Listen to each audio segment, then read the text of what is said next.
লখনৌয়ের batting দেখে যারা ভেবেছিল যে একটু ব্রেক নিয়ে একটু পর থেকে ম্যাচ দেখব, তো আজকে তাদের জন্য খুবই দুঃখ লাগছে যে তারা এসে বেচারারা একটা বলও দেখতে পেল না। 9 ওভার 4 বলে 167 চেস করে দিল হায়দ্রাবাদ। মানে ভাবলেও হাসি লাগছে। 167 চেস হয়ে গেল 9.4 ওভারে, কোনো উইকেট না পড়ে। পার প্লেতে 107 রান করলো হায়দ্রাবাদ।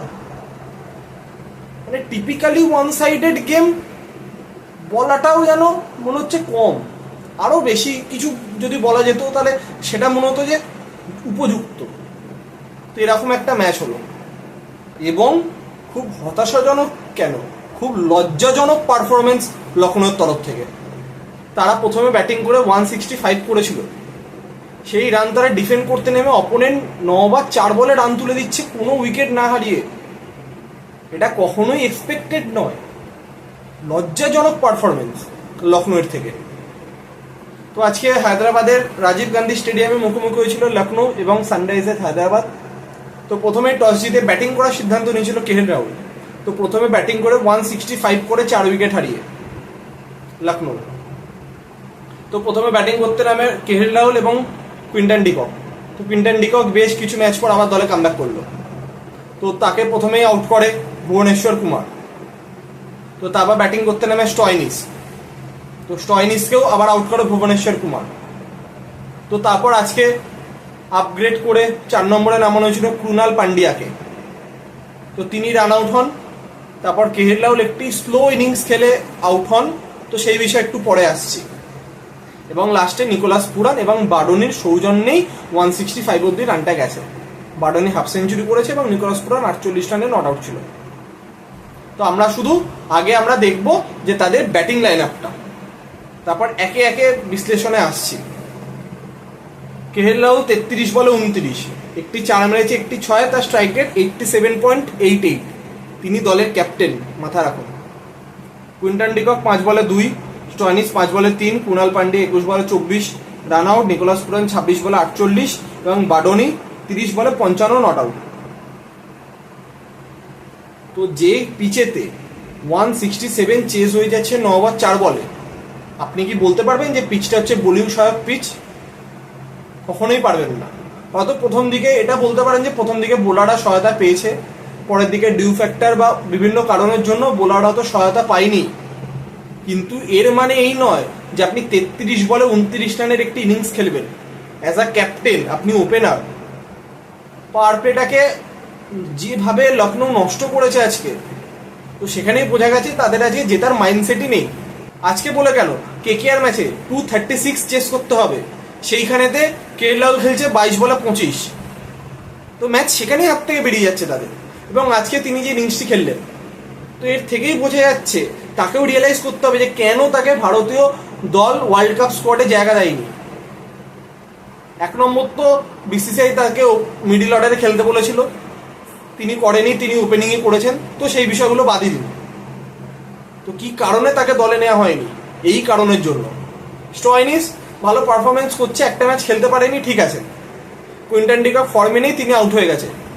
কিন্তু এমন না যে কেএল রাহুল ফর্মে ছিল না, কেএল রাহুল ফর্মে ছিল, কিন্তু যেভাবে তিনি ব্যাটিং করেছে সেটা কখনো এক্সপেক্টেড না। তার চেয়ে অবশ্যই ধন্যবাদ দিতে হবে নিকোলাস পুরান এবং বাডনিকে, যার সুবাদেই রানটা 165 অব্দি গেছিল। এবং হায়দ্রাবাদের হয়ে what a spell man Bhubaneswar Kumar. তিনি বারবার বুঝিয়ে দিচ্ছেন যে বয়স একটা নাম্বার মাত্র। যে কেরিয়ারের একদম শেষ প্রান্তে এসে তিনি যেভাবে পারফরমেন্স করছে, 4 ওভারে 12 রান দিয়ে তিনি 2 উইকেট নিয়েছেন। দুর্দান্ত বোলিং করেছেন তিনি। আমরা যদি হায়দ্রাবাদের বোলিং দেখি, ভুবনেশ্বর 4 ওভারে 12 2 উইকেট, প্যাট কামিন্স 4 ওভারে 47 1 উইকেট। প্যাট কামিন্সে আউট করেন কেএল রাহুলকে। শাহবাজ আহমেদ 2 ওভারে 9, ভিয়াসকান্ত 4 ওভারে 27, ইউনাদকার 2 ওভারে 19 এবং নটরাজন 4 ওভারে 50। নটরাজন খুবই এক্সপেন্সিভ গেছে। তো 165-এ শেষ হয়ে যায় লখনৌয়ের ইনিংস। 166 চেস করতে হতো হায়দ্রাবাদকে। তো হায়দ্রাবাদ বললো এই রানের জন্য কি আবার 20 ওভার খেলবো, তার হাফে T10 বানিয়ে দিই, T20-কে T10 বানিয়ে দিই। 9 ওভার 4 বলে তারা কোনো উইকেট না হারিয়ে রান তুলে দেয়। মানে অবিশ্বাস্য। বোলারদের মধ্যে কোনো ইন্টেন্ট নেই, ম্যাচ জিততে হবে, ফিল্ডাররা যা পাচ্ছে বল দাঁড়াতে হয় মাঠে, বল ধরার জন্য দাঁড়িয়ে রয়েছে, ক্যাপ্টেনেরও কোনো ভূমিকা নেই, খালি তোমরা নামো, রান তোলো, বার চলে যাও, এইরকম একটা ব্যাপার।